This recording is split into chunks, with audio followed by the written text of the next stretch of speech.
In today's video, we're gonna watch The Royal Hotel. The movie stars Julia Garner, whom I love, by the way. I don't know shit about fuck. Me neither, Julia. Anyway, she plays Hannah, who is on vacation in Australia to party it up with her friend Liv. Liv heads to the bar to get some more drinks, but her card gets declined. Apparently, the two of them have run out of money. Something you should probably double check for before running off to the other side of the planet. So Liv goes to tell Hannah, who's now outside macking on some rando.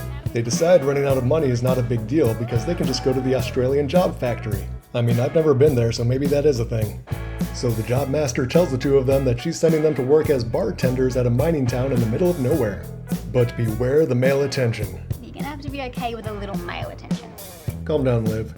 So the two of them hop on a bus and, as advertised, get dropped off in the middle of nowhere. They're shown to the bar where they'll be working and living. And oh no, they get locked in! Wait, never mind, false alarm, nothing's happening yet. They head up to their room and meet the two women they'll be replacing. Hi. Anyway, they find out that there's no cell signal and no Wi-Fi. Terrific. A little later, the owner gives them a quick rundown on how the place works, and they get right to it. Well, it turns out their first night is a little extra rowdy because it's kind of a going-away party for the previous bartenders. Terrific.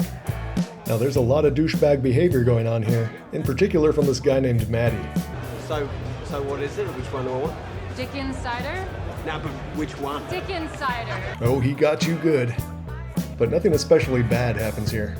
But already, Hannah does not like the place or the people, so she wants to leave. But Liv convinces her to tough it out for a few weeks. The following morning, the old bartenders are making their departure, and getting a lift from this man named Dolly. What a nice guy. Later, there's a frantic knock at the door. Who could it be? Oh, the old bartender just forgot her hat. Another false alarm, guys. Well, later, Hannah and Liv decide to go for a swim, but quickly discover the pool's missing. Is this exciting yet? I don't know. Okay, so we're just gonna lounge for a bit. Then it's back to work at the bar, and I just had to go and double check. Yes, this is a thriller. So anyway, who comes into the bar but old douchebag McGee? Maddie. Well, Maddie offers to take them both swimming, and they accept. Ill-advised.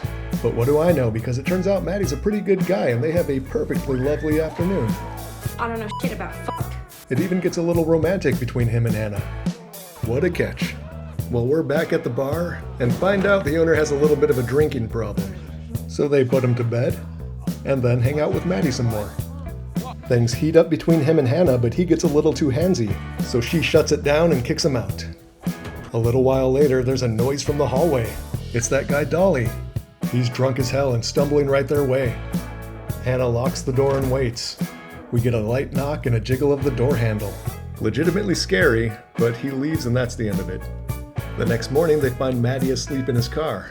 He apologizes and him and Hannah seem to make nice. That night at the bar, attempted assaulter Dolly shows up looking creepy as ever. Liv, the bartender, forgets how to open bottles and starts handing them off to this customer named Teeth for help. Seems like a nice guy. He decides to ask Liv on a date and very publicly gets shot down. Liv then starts to warm up to attempted assaulter Dolly. I'm starting to think Liv kinda sucks. When we're down to just a few people left in the bar, Dolly decides to turn up the creep factor. So the owner comes out to send them packing. Later upstairs, the girls discover a snake in their room. But fret not, because Creeper Dolly is right there to help them. The next morning at the bar, Hannah finds a snake in a jar with her name on it, which may just be a thing Australians do. Again, I can't say for sure. Regardless, Hannah is adequately freaked out. She confronts Liv again and says she does not like the place, she does not like the people, she wants to leave. And again, Liv insists on staying. Liv sucks, you guys. So Hannah tries to convince the owner to ban Creeper Dolly, but the owner says if he were to ban people for being creepers, he would have to ban everybody. A valid point, I suppose. So Hannah quits. Fine. I'm quit. But there's no bus out of there for 2 days. Then the drunk owner injures himself and gets thrown in the back of his wife's truck. She says she's driving him to a hospital a few hours away and does not intend on returning, so tells Hannah make whatever money you can over the next couple of days and then peace on out of there. Okay. Later that night, nothing happens. The next day though, guess who shows up? It's Torsten, the dude Hannah was macking with on the boat in the beginning. How'd he find them with no phone and no internet? Unclear. But he's here to party at the missing pool. But then, Maddie and Teeth crash the party. And they all get along great. The movie is almost over, guys. I don't know what to tell you. That night at the bar, Hanna decides to keep working, but Liv has just joined the crowd. Liv really sucks, you guys. Anyway, it's Liv's birthday and Hanna actually brings a cake out for her. Lit candle, singing a song, the whole shebang. And Liv immediately drops it on the floor. Come on, Liv. The bar is starting to get a little too rowdy and Hanna is pissed. Liv disappears, but Hanna goes to find her outside, loaded up into Creeper Dolly's truck. She tries to get her out of the car but gets tossed aside onto a woodpile. Oh, it's axe time now, buddy. She busts open the tire, and Teeth shows up as backup to pull Liv out. Of course Dolly's furious, but Hannah's gonna show him what she thinks about that. Well, back to the bar, I guess. Back inside, on the verge of passing out, Torsten calls Hanna a see you next Tuesday, which may be a compliment in Australia. Again, don't know. In any case, she throws him out of there. Then tells Liv she's had enough and tries to cut her off. Liv calls Hanna an embarrassment because they were supposed to be on vacation having fun. Liv sucks. Well, now Hanna decides to get wasted herself. Until Maddie shows back up at the door.